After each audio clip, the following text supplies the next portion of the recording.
საინტერესო ისტორია მინდა მოგიყვეთ, რაც რეალურად მოხდა. ეს ისტორია ეხება ქართველებს, რომლებიც რაღაც პერიოდი რუსეთში მოღვაწეობდნენ, მუშაობდნენ, ასე ვთქვათ. ადრე 90-იან წლებში ძალიან ხშირი იყო ის, რომ ჩვენები ქართველები დადიოდნენ სამუშაოდ რუსეთში.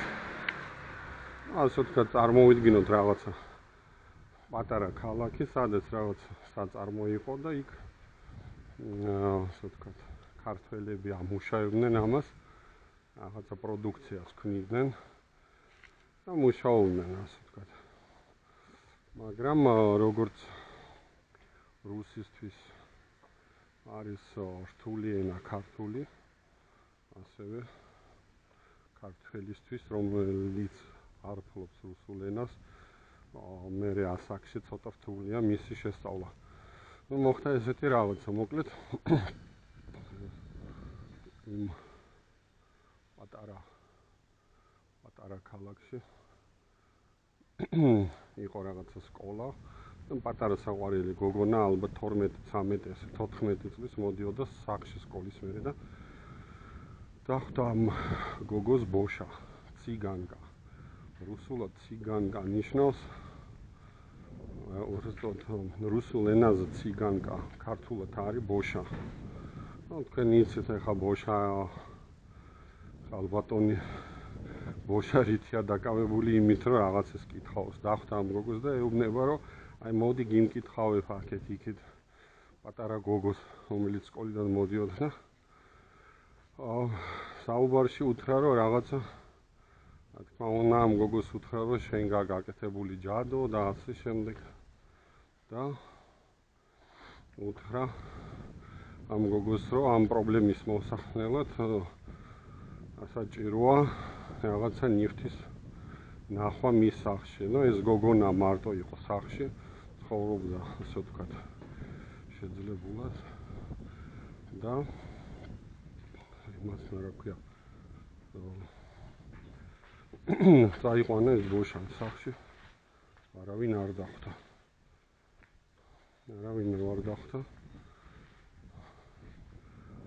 მოკლედ ამ ბოშამ უმკითხავა და უთხრა თან, რომ მოდი იცი რა, რაც გაქვს შენ ოქრო ფული მომიტანე და მე შენ მოგიხსნი ჯადოს.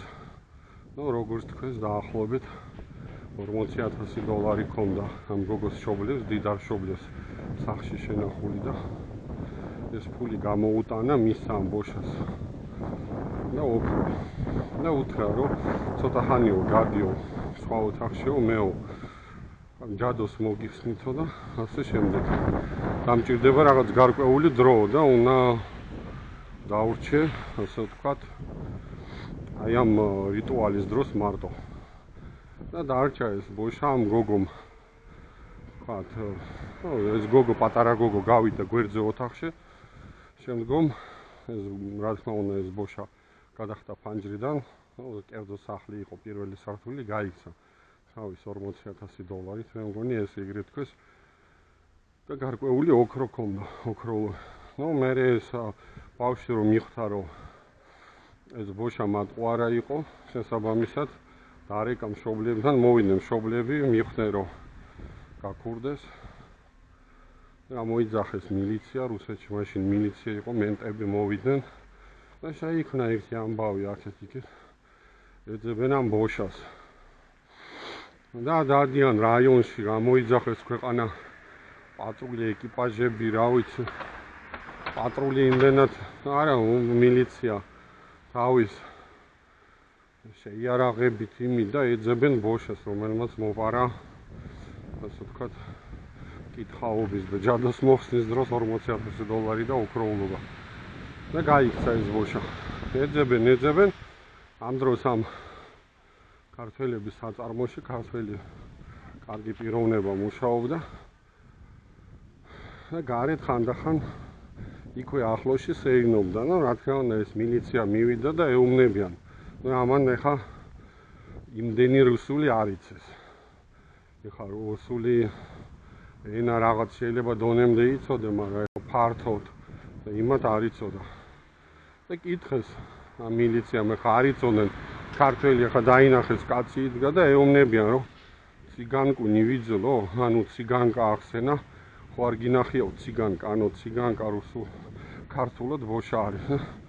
კიო, მიხვდა რომ რასაც რომ ციგანკას კითხულობდნენ, აინტერესებდათ ეძებდნენ ციგანკას.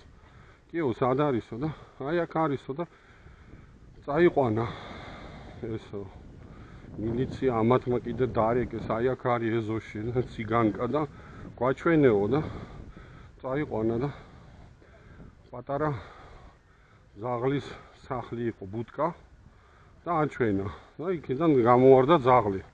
აი ციგანკა უთხრა. და ციგანკა თურმე ერქვა ძაღლს. აი ამ ხელა დამთხვევა ახლა არ გინათ ესეთი.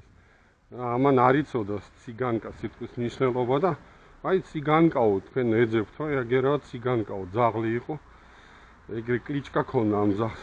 მეც სახელი ციგანკას ეძახოდნენ ამ ძაღლს. აგერ არისო ეს ძაღლი გადაიერიან ეხლა ეს მილიცია ეს მენტები ვერ მიხვდნენ რომ ეხლა ამათ ეგონათ აშა ერთი ამბავი შეიქმნა გამიშვი გამატარე და რაღაცა და მე ამათი უფროსი მოვიდა აუხსნეს რომ ენა არ იცეს და მოკნეს სიცილით რა და ეს ისტორია იმით მშვიდობით დასრულდა აი ამ თვალსაზრისით რომ მილიცია წავიდა გაიღიმენ გაიცინეს მიხვდნენ რომ ენა არ იცოდა და შეეშალა ესეთი კურიოზული სიტუაცია მოხდა მაგრამ რეალურად ეს ბოშა ვერ იპოვეს წავიდა და თან წაიღო ეს